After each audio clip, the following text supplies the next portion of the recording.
Bedtime is supposed to be a happy event for a tired child. For me, it was terrifying. While some children might complain about being put to bed before they have finished watching a film or playing their favorite video game, when I was a child, nighttime was something to truly fear. Somewhere in the back of my mind, it still is. As someone who is trained in the sciences, I cannot prove that what happened to me was objectively real, but I can swear that what I experienced was genuine horror.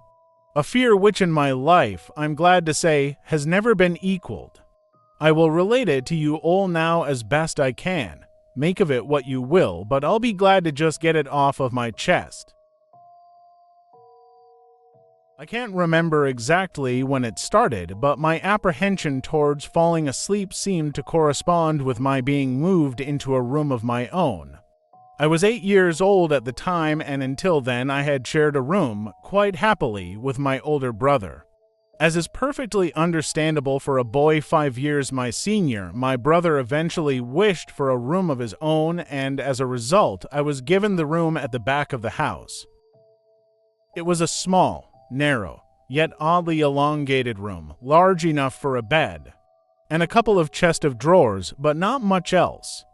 I couldn't really complain because, even at that age, I understood that we did not have a large house and I had no real cause to be disappointed, as my family was both loving and caring.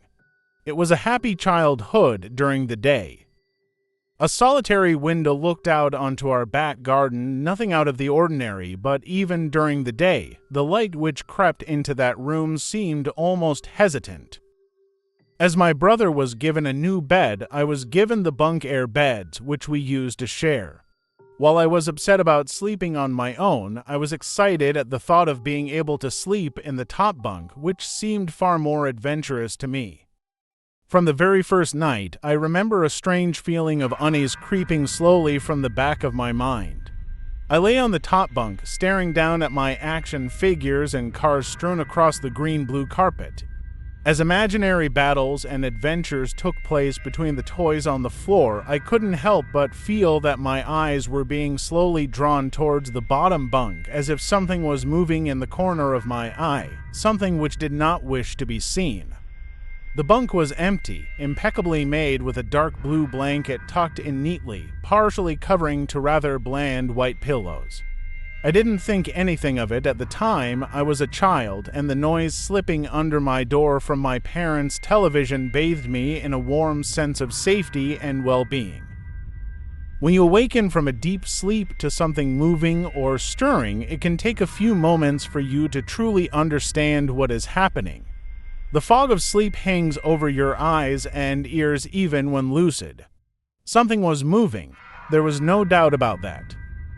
At first, I wasn't sure what it was. Everything was dark, almost pitch black, but there was enough light creeping in from outside to outline that narrowly suffocating room.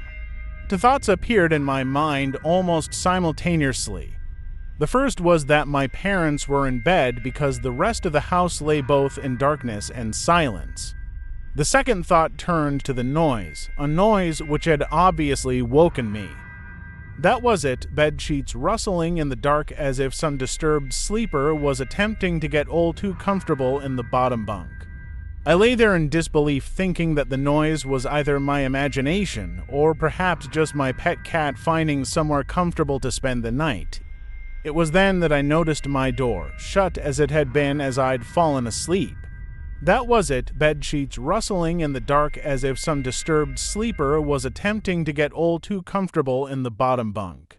I lay there in disbelief, thinking that the noise was either my imagination or perhaps just my pet cat finding somewhere comfortable to spend the night.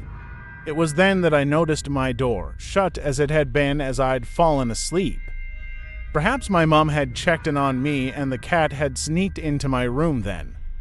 Yes, that must have been it. I turned to face the wall, closing my eyes in the vain hope that I could fall back to sleep. As I moved, the rustling noise from underneath me ceased.